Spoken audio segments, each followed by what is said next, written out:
नमस्कार दोस्तों, मैं हूं रवि नेपाल और हम कर रहे हैं रीजनिंग क्लासेस में ब्लॉग। हमने एक टाइप देख चुके हैं, हम उसका आगे टाइप देख रहे हैं। कोशिश करते हैं कि आपको ये भी समझ में आएगा। तो इसके आगे बढ़ाते हैं क्लास। जैसे कि हमने क्लॉक देखा था, तो क्लॉक में तीन चीज होती हैं। पहला होता है कोण, जो कि हमने बनाना सीखा है। फिर होता है प्रतिबिंब और फिर होता है समय निकालना। फिर होता है समय निकालना। तो कोण हम सीख चुके हैं, जिसके लिए आपके पास एक फॉर्मूला भी होता है, ये मॉड के रूप में। इसको भी हम करके निकाल सकते हैं और ट्रिक के माध्यम से भी और कई तरीके से भी हम निकाल सकते हैं। आज हम सीख रहे हैं प्रतिबिंब निकालना। तो हम प्रतिबिंब में देखते हैं क्या क्या होता है। तो प्रतिबिंब में दो तरह की चीजें होती हैं। एक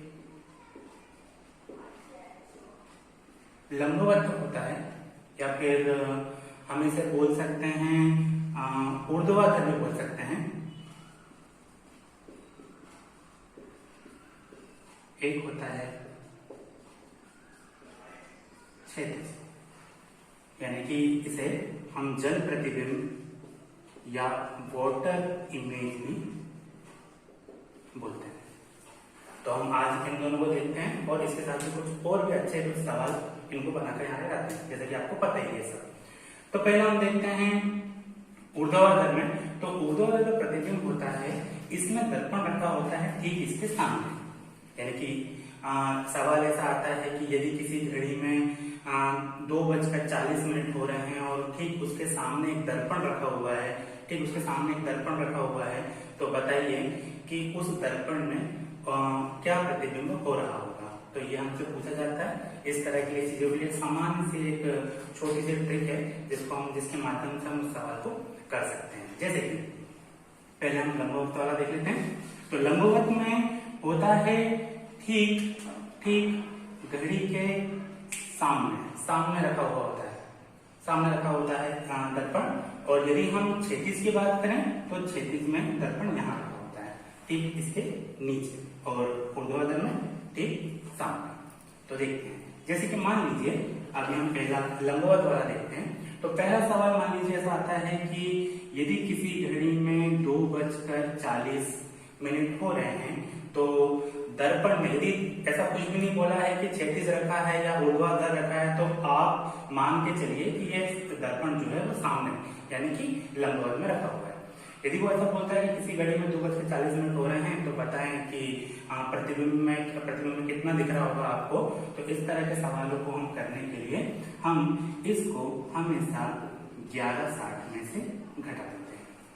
11:60 में से घटा देते हैं। तो घटाइए 11:60 में से 11:60 में से क्यों घटा रहे हैं? क्योंकि हमको पता है कि किसी भी घड़ी में वो जो होती है घड़ी, वो 12 भागों में विभाजित, यानी कि 12 बजे के बाद, यदि 12 से शुरू किया है, फिर से 12 बजे के बाद फिर से वही पुनः टाइम नया वाला नए सिरे से नया टाइम दिखाई देगी। तो इसलिए हम 12 यानी कि 12 को लिख लिया 11:60, क्योंकि हमको मिनट में भी दिया हुआ है।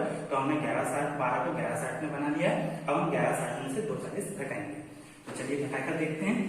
तो ये हुआ 2:40, घटाइए, यहाँ से घटाया हमने, कितना आया 20 आया, और इधर घटाएंगे कितना आएगा 9। तो इसका आंसर कितना आएगा 9। सरल ही है। जब भी वो आपसे पूछेगा प्रतिबिंब के बारे में, तो आप 11:60 में से घटा देना।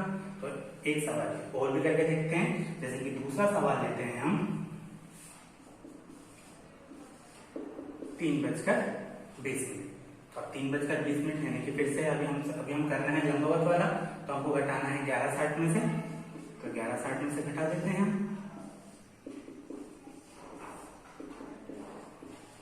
ठीक है। अब यहां से हम घटा देंगे, कितना आएगा 8।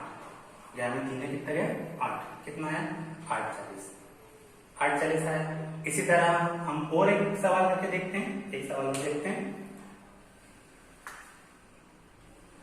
सवाल है 14:40 सवाल। अब ये तो 11:60 से बड़ा हो गया।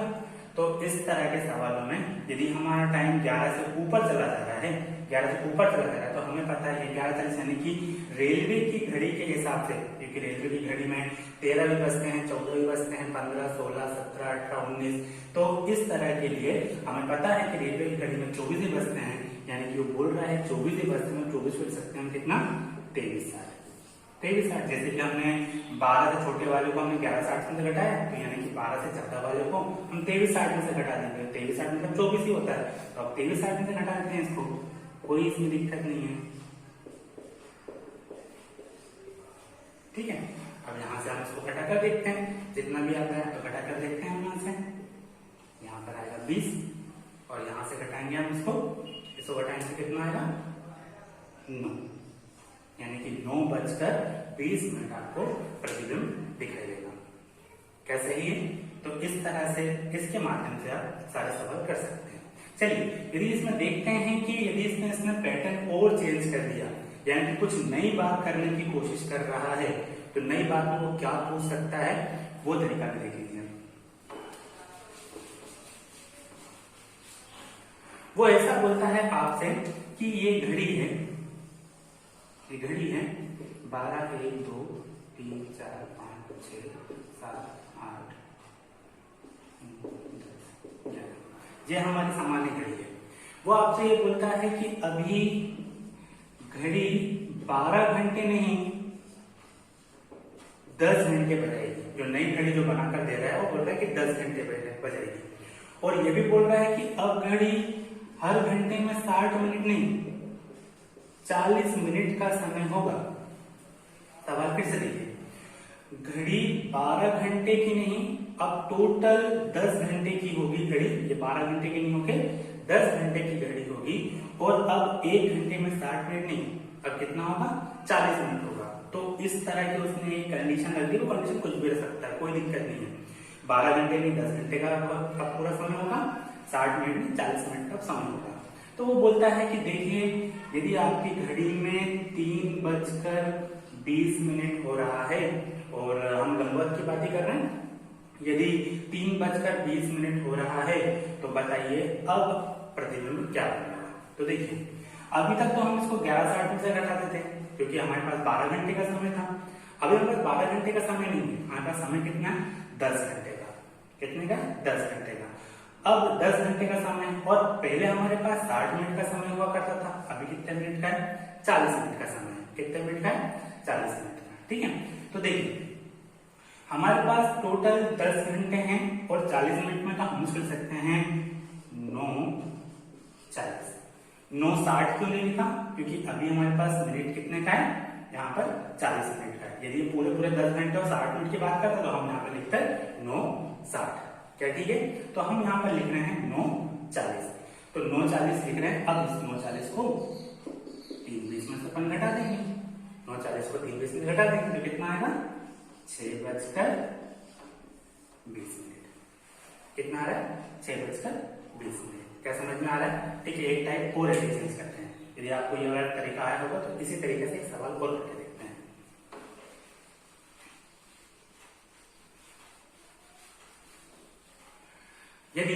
यदि हम बोले कि अब घड़ी 24 घंटे की ना होकर वो घड़ी का पूरा टाइम हो रहा है 40 घंटे का। कितने का, 40 घंटे का, और वो हर घंटे में 60 मिनट ना बताकर वो हर घंटे में 100 मिनट बताएगी।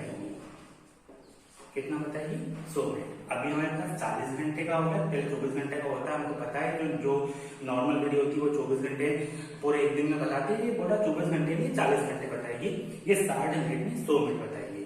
और समय है हमारे पास 36:40 हम देख रहे हैं। तो बताइए ये दर्पण में देखने के बाद ये कितना समय दिखाएगी, दर्पण में देखने के बाद कितना समय बताएगी। ठीक है, देखते हैं। तो 40 को लिखा हमने 39, और 39, और यहाँ पर आप 60 मिनट ना होगा, कितना मिनट है, 100 मिनट। यानी कि इसको इसमें कन्वर्ट करेंगे तो इसको हल करने पे 40 घंटे आ जाएगा, क्योंकि यहाँ पर 60 मिनट में कितना मिनट है, 100 मिनट है। ठीक है, अब हमको इसको किसमें से घटाना है, 36:40 में से घटाना है। हम इसको 36:40 में से घटा देंगे। तो यदि हम इसको इस तरह से घटाते हैं, यानी कि इसको इस तरह से घटाते हैं, तो कितना आएगा, यहाँ पर आ जाएगा 60 आ जाएगा, और यहाँ पर कितना आ जाएगा 3। तो आपकी घड़ी कितना दिखाएगी 3:60, या फिर इस तरह से आपको वो यहाँ पर बताएगी। क्या समझ में आ रहा है आपको? तो हम इस तरह से भी इस सवाल को हल कर सकते हैं। अब दूसरा भाग, यानी कि यदि आपको ऊर्ध्वाधर, अब हम चलते हैं ऊर्ध्वाधर के बाद हम चलते हैं क्षैतिज पर। तो क्षैतिज वाली बात भी बहुत सरल है, उसको भी हम एक ही फॉर्मूले से यहाँ से हम हल कर सकते हैं। तो देखते हैं हम क्षैतिज वाला।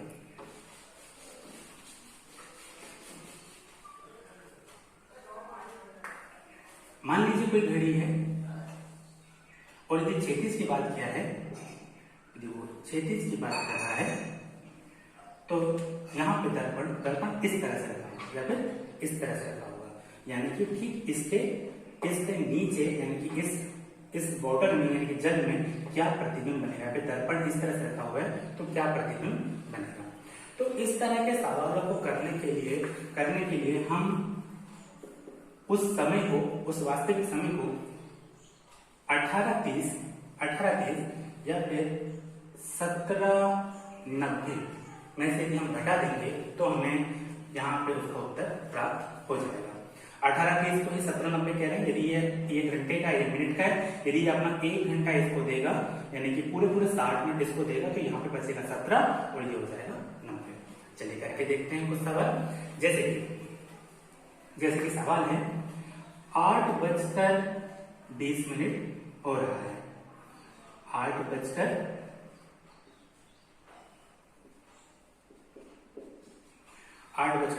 हो रहा है।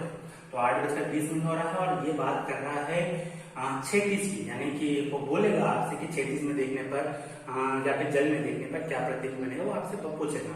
तो यदि क्षैतिज में देखने पर यदि हम इसका जल प्रतिबिंब बनाएंगे, तो हमको पता है कि हमको इसको 18:30 में से घटाना है। तो हम इसको 18:30 में से घटाते हैं, यानी कितना आएगा 10:10 इसका आंसर आएगा। ठीक है, लेकिन इसमें क्या है, गड़बड़ी हो सकती है कहीं पर, ध्यान देने वाली बात है। लगभग ये वाला आंसर पूरा सही है, आपको ऑप्शन में इस तरह का मिलेगा। लेकिन कभी कभी क्या होता है, देखिए यदि बज रहा है 8:20, यानी कि ऐसा कुछ समय हो रहा होगा 8:20, और जल पर देखने पर प्रतिबिंब में ये जो 9 और 3 जो इसके बेस होते हैं, ठीक इसके ऊपर चला जाता है, यानी कि ये जो 4 वाला कांटा है वो 2 पे चला जाएगा, और ये 8 और 9 के हल्के से इस साइड है, तो ये चला जाएगा यहाँ पर, ऐसा चला जाएगा। तो अभी देखने पर ये 10:10 नहीं दिख रहा है। तो कभी भी आप ध्यान दीजिए, या तो इसका आंसर 10:10 होगा, या तो वो आपको इससे कम करके बोलेगा 9:10। फिर आपके दिमाग में सवाल आया कि ये दोनों ऑप्शन आ गए तो क्या करेंगे, तो दोनों ऑप्शन नहीं आते हैं दोस्तों। या तो वो आपको 10:10 देगा, या वो आपको 9:10 देगा। यदि 10:10 आपको दे रहा है तो वो आपका एकदम सही आंसर है, या और यदि आपको 9:10 दे रहा है तो वो भी आपका सही आंसर है। इन दोनों में से कोई एक ऑप्शन आपको देगा। तो कभी भी करके आप कंफ्यूज मत हुए कि ये हमारा आंसर आ रहा है, ये तो ऑप्शन में है ही नहीं। या तो वो आपको एक कम कर दे देगा, या तो फिर वो आपको जो आपको घटाने का आ रहा है उस तरह से। तो अभी तो हम निकाल रहे हैं इसको इस तरह। यदि कभी ऐसी कोई बात फंस जाती है, यदि आप कहीं पर आपको दिक्कत जाती है, तो आप एक कम करके देख लीजिए, आपको वहां पर आंसर मिल जाएगा। ऐसा नहीं होगा कि दोनों के दोनों ही ऑप्शन आपको सवाल में मिले। चलिए और करके देखते हैं। जैसे कि 36 वाले सवाल करना है हमको बोला कि 2:40 बोल रहा है वो 36 में देखने पर। तो बताइए कि क्या प्रतिबिंब, हमको पता है कि हमको किस में से घटाना है। हमको घटाना है तो कितने में से 18:30 या फिर 17:90। तो घटाते हैं।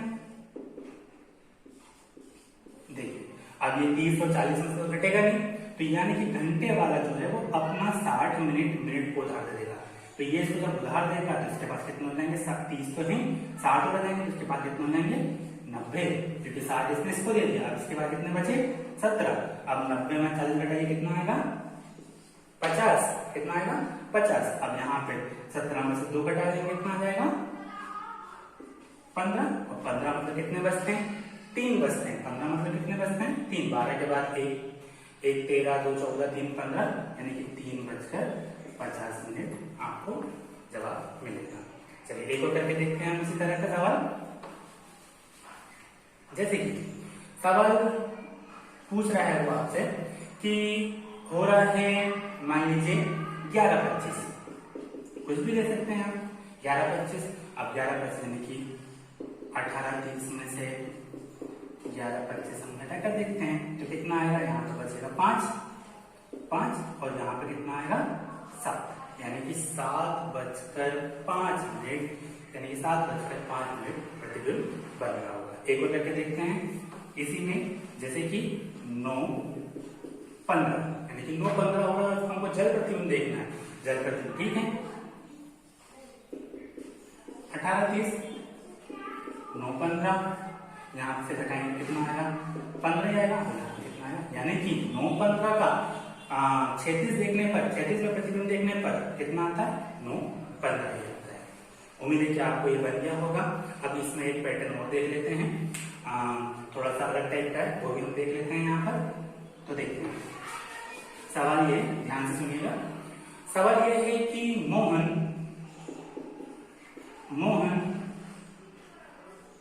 8 व 9 के बीच स्कूल जाता है और 4 व 5 के बीच स्कूल से आता है। मोहन 8 व 9 के बीच में स्कूल जाता है और 4 व 5 के बीच में स्कूल से वापस आता है। वो ये देखता है कि जब वो स्कूल गया था और जब वो स्कूल से वापस आया है तो घड़ी की सुइयों ने, मतलब घड़ी की जो सुई है उसने अपना स्थान बदल दिया है या फिर अपना स्थान परिवर्तित कर दिया है। तो बताएं मोहन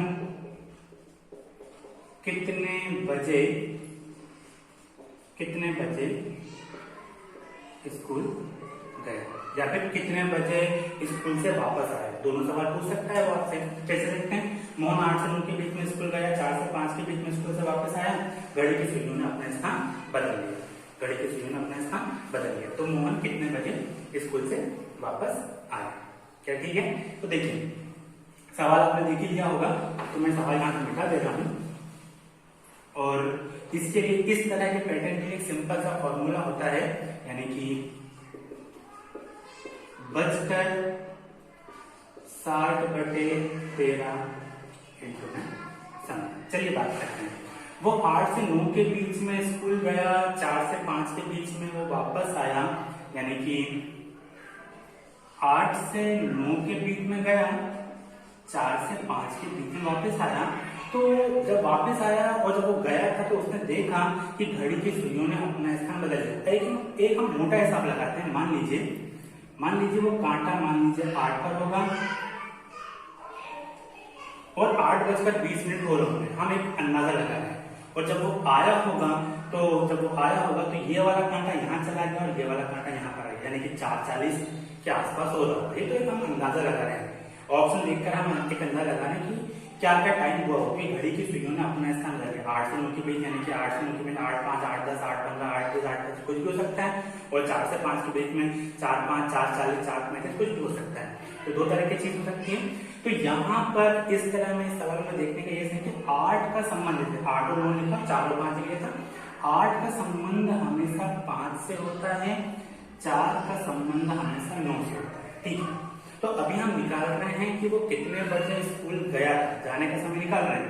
तो गया था 8 बजकर, यानी कि 8 से 9 के बीच में 8 तो बज रहा होगा, बजकर मतलब 8 बजकर। ठीक है, 60/13 फॉर्मूले के हिसाब से।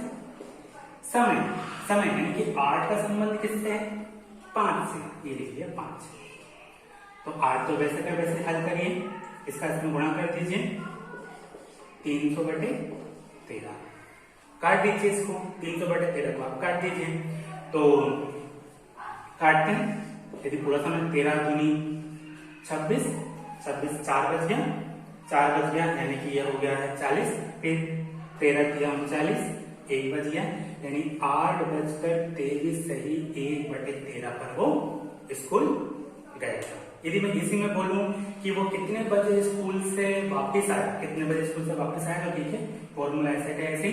अभी बज रहा है बजकर मतलब कितना, 4 बजकर 60/13 वैसा का वैसे ही। अब 4 का संबंध किससे है, 9 से है। 4 का संबंध किससे है, 9 से है। जब 4 का संबंध 9 से है तो इसको हल करने के लिए 4 ऐसे गुणा करिए, 540/13, 540/13। अब इसको अपन काट लेंगे, जो भी आंसर आएगा हमारा उस तरह का वो रहेगा। तो इस तरह से मुझे उम्मीद है कि आपको इस तरह के सवाल आप करके देखेंगे तो आपको जरूर बनेंगे, और आप इस तरह करते रहिए, फिर हम अगला चैप्टर स्टार्ट करेंगे। धन्यवाद।